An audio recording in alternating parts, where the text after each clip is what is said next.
Now, this is a series I've heard so much about to the point I really felt like, okay, now we're just getting out of hand. Like, the glaze of some random IP about some robots is just too much. Like, there's no way this Transformers run can be so good that it just makes you an insta fan the moment you read it. Like, I've been told by so many people online and so many people at my LCS, you should read it. And quote, I didn't really care for Transformers, but after reading it, I was a fan. Or it's one of the best runs for new readers. And I'm not the type to say no to reading outside of DC and Marvel. I've learned recently that there are some really good indie comics. Like Something is Killing the Children and Monstrous are some really awesome indies that I recently found out about. But when it's just constant hype for a series, I do get a little worried that it will mess it up for me because I'm expecting something godlike, you know, like I'll just bust at the sight of the comic. So when I picked up Transformers Volume 1, I finally got to see if this comic was really overrated or not praised enough. But before my breakdown, hey, my name's Alex. I just started reading comics about 6 to 8 months ago, so I'm still learning about the big world of comics. Suggestions are always welcome, so feel free to leave a comment with those. And if you want to see a specific video or just want to tell me I'm wrong about something in comics and I have no clue what I'm talking about, go ahead and tell me that too. And of course, if you're enjoying the content, please like and subscribe. It really, really helps. And I really appreciate all the support you guys have been giving on my last couple of videos. But going into this, I didn't have any deep emotional attachment to Transformers originally. Like, yeah, I've seen the Transforming movies. I know who Optimus Prime is. I know Bumblebee, and I kind of understand the robots in disguise concept where they are kind of hiding among us, but I wasn't like a fan necessarily. Like, I didn't consume any Transformers content. I wasn't collecting any figures. I wasn't watching every animated show, and I definitely wasn't reading older runs. I think I could probably name you 2 scenes from a Transformers movie. There's like one scene where Shia LaBeouf pulls up to this like national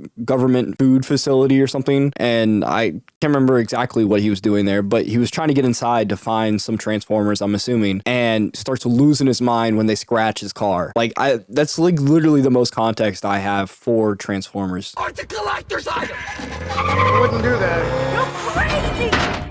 Wow! We've got an energon reading! Got aliens in the vehicle! You need to dead! Wow! Got aliens in the vehicle!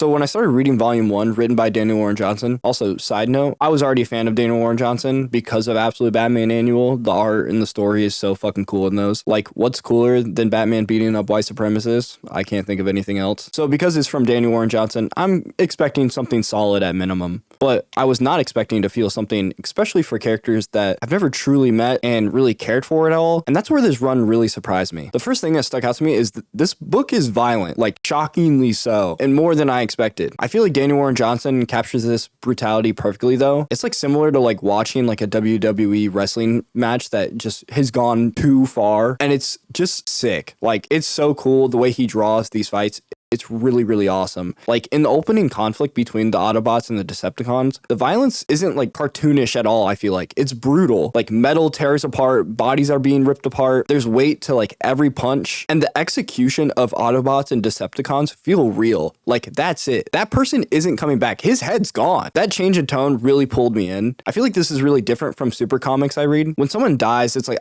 they'll come back, don't worry. In some way or another, they'll be back. But in this, I'm like, shit, can we rebuild that guy? Like, is he okay? Like, that looks rough. So rather than viewing the Transformers as just like mascots or the toys I know from Walmart, this story kind of depicts them as courageous soldiers caught in a long and challenging struggle. You can like truly feel the exhaustion and the desperation from each side, which is already a good start for this comic run. Now, let's talk about Optimus Prime, one of the few Transformers that I do know. From my understanding from Volume 1, this is a somewhat young and really inexperienced version of what I remember from the movies when I watched years ago. When he interacts with this new world, he truly doesn't understand the impact he has, if that makes sense. Like, when he walks through the forest for the first time, he accidentally steps on a deer and kills it. He carries that guilt and carries that responsibility and like holds the little thing. Like, he truly feels the impact of what he did. And I feel like you can feel every decision that he makes, he feels that weight too. It's not like just like an outer force, you know? And even when he talks about like him walking around the earth, just feeling the ground shake beneath himself, it's something that he's never felt on Cybertron. And then there's his relationship with Spike and the emotional weight surrounding Spike's father. You can see that Optimus Prime is trying to protect the Earth while knowing his presence is the reason Earth isn't now in danger. And it's really fucking tragic because you understand he doesn't want Earth to be dragged into Cybertron's war. All he wants is peace. But even though all he would want is peace, when I say he's somewhat young and really inexperienced, I only mean on the side of helping others with dealing with loss and grief, or being new to Earth, or maybe a little bit as a leader. That doesn't mean he's inexperienced with these hands. Bro does not take any disrespect. At one point, Spike catches a stray bullet during a big fight with Skywarp and Optimus Prime. Optimus Prime is sick and tired of the death and destruction that they have brought to this Earth, and it kind of brings him to the edge, straight ripping off his own arm to beat Skywarp, to give him enough time to get Spike and take him to the closest hospital. I really enjoy this dynamic. He's not like an incompetent fool, but still is a little naive on how to deal with these new emotions of dragging innocent people into war that they didn't deserve or ask to be in. I also really like the connection he had with Sparky, Spike's dad. While Sparky is kind of dealing with the thought of losing his son, he kind of goes to Optimus Prime asking for like how to deal with this, and being that he's almost like an omnipotent being, like a god like to them, how does he deal with these things? And I find it really cool that Optimus Prime is like, bro, I'm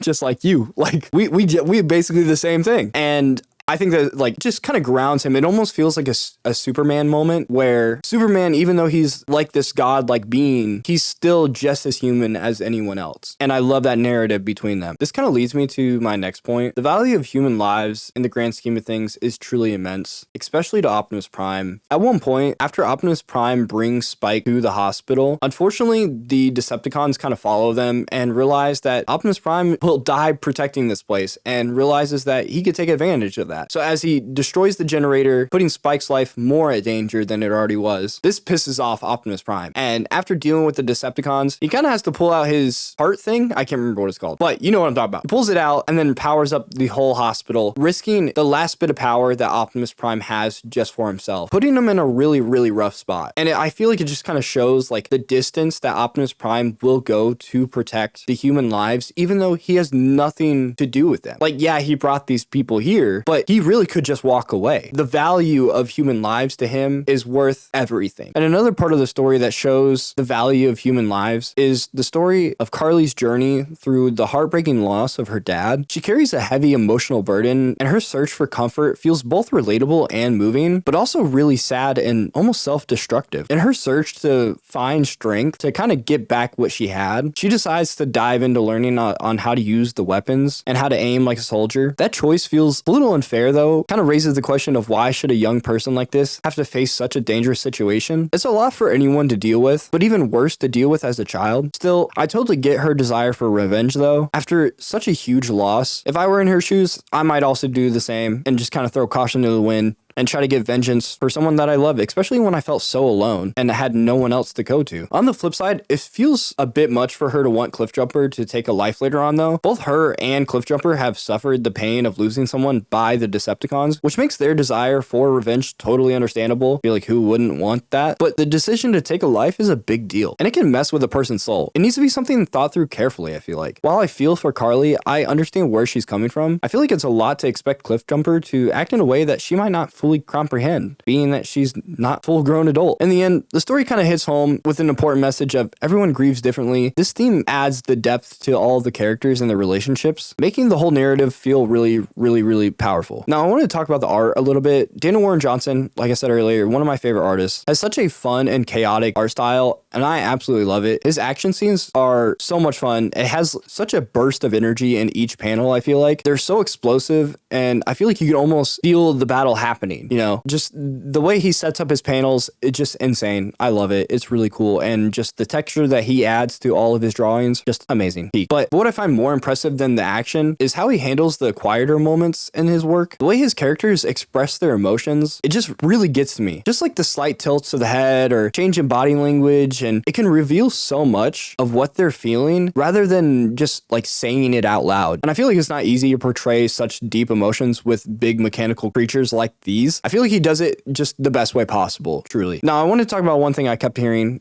is this is good for new readers. This series really is a fantastic option for anyone new to reading this genre. As someone who's just starting out, I can honestly say it's really welcoming. There's no need to worry about getting bogged down by like 40 years of lore or something, or knowing every single version of Megatron. If there's even multiple versions of these characters, is there a multiverse? I don't know. I don't know anything. Why are you watching this video? Anyways, you don't have to catch up on every show that's out there and all the extra stuff. It's really fucking nice. What I do love about this run though, it drops you right into the action and it makes it easy to follow along and understand everything that's happening. You get to learn about all these new characters and their stories as you read, which makes the experience feel really engaging. And it's not like a slow introduction where it's like I don't want to be here and I don't want to read this, because it's just walls of text of just like information. It's given to you in like bite-sized pieces and done really, really well. Because I hate the full introductions where it's just like a full page of just like boring introduction and like, oh, here's backstory and everything you need to know. Like it's like slowly given to us in a good pace, I feel like, but it's also not like too slow where I feel like I'm super, super lost. Honestly, I think this approach is perfect for new readers. It invites you into this new world without any pressure, and I feel like this is just how it should be. But now let's dive into the main question of why you even clicked on this video in the first place.